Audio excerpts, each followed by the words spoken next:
Are you tired of waiting for the right time to invest? What is the number one reason behind poor investment returns? Financial expert Mr. Anunay Kumar will guide us through. Anunay Kumar, the screen is yours. People talk about timing. They say, look, I know when to invest, how to invest.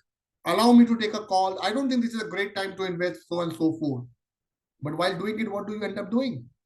Assumingly, you had invested in all the days. If I take you back into 1990, I'm taking so many data points.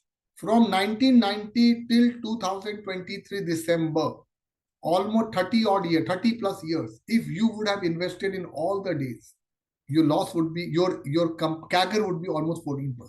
Assuming you miss 5 best days possible because you're trying to time.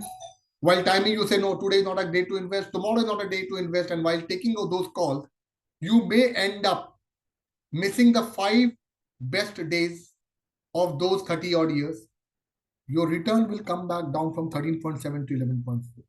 If you miss 10 best days, 10%, 15, 8.7, 20 best days, if you miss, you are actually at 8%. What am I trying to say?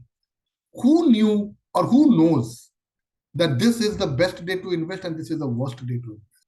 Believe you, if either me understands which are the good or a bad days to invest, in the capital market, only investing our money into stocks. But that is not there. These are great wishful thinking, but nobody. It's like, there's a great saying in the market. There are two sayings in the market, I can tell you. Number one, market is no one's slave. It exactly knows how to define its own path. So more you know that, more you feel that you know market, more market will surprise you. And number two, market will continue to remain irrational as long as you are solvent. When you have money, you take a call out of emotions, your call will go wrong and you will say, shit, this is not the right way to do. Ideally, market should have behaved like this. Why the market has not behaved, so on and so forth.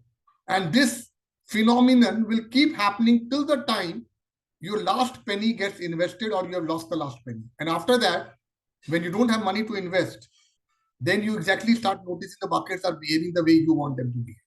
You feel that stock should go up, stock actually goes up, but you have nothing to invest.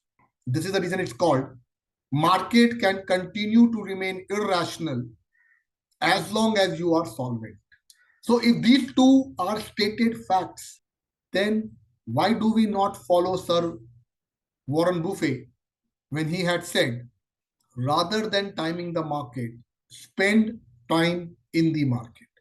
Because if you are spending time, you are actually making 14%. Whenever you are trying to time the market, actually more you try harder, your actual returns are coming down. And long term, if you stay, it is always going to create wealth for you. Assuming you had invested money on 3rd of July 1990. Again, let's go back. And 2001, 11 years after that, you had a dot-com bubble. And you say, look, let's move out. I don't think this market is anymore a market to stay in. So what you did, you made 10.5% and you moved out. But there was a gentleman who was very courageous. He said, no, doesn't matter, I'll stay put. And he remained invested for 4 more years and came 2004 when NDA lost general election. When NDA lost general election, the moment that happened, he said, look, no, it has tested my patience. I can't stay anymore. The doom days are ahead. Story for India is over. Everything is finished. And he steps out. So the money that he invested in 1990, when he took out in 2004, he made a compounding of 12.3, better than his predecessor who moved out at a dot-com bubble level. So there's a third guy. The third guy who says, no, doesn't matter. I'm even fine. I can withstand dot-com, I can withstand NDA losses, but he loses his patience in the global financial crisis. So the point that I'm making is, every time that you exit on an event, you make money, but you lose the potential opportunity to make even more money. So if one smart guy who said, look, doesn't matter to me whether dot-com happens, NDA, global financial crisis, Brexit, Demon, whatever, I will remain invested. And today he's invested. He is making 14% compounding. He said, doesn't matter to me. I will remain invested. I have no problems. The two things which happens. The gentleman A, who moved out at .com, A, he has lost an opportunity between 13.8 and a 10.5. B, we don't know what has he done with the money. Quite possible he is sitting in cash, or quite possible he invested the money at a level which was not a level to invest. And whatever he has attained, he further loses the money.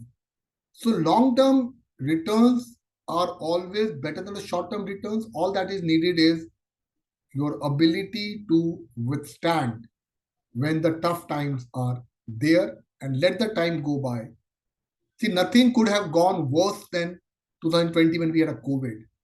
None of us knew whether we will be seeing the sun of tomorrow also.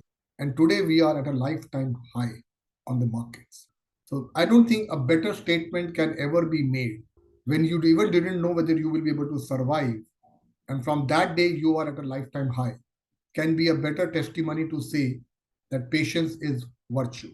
Thanks for your detailed answer. If you have any doubts regarding this or any other financial decision, don't hesitate to book an appointment with our financial experts. The link to the appointment is given in the description below. And also, would you like to know more about finance and investment? Then we would recommend you to attend our live webinar. The link to the webinar is also given in the description below. The webinar is absolutely free. If you like this video, hit like. If you are new to our channel, please do subscribe. Thanks for watching.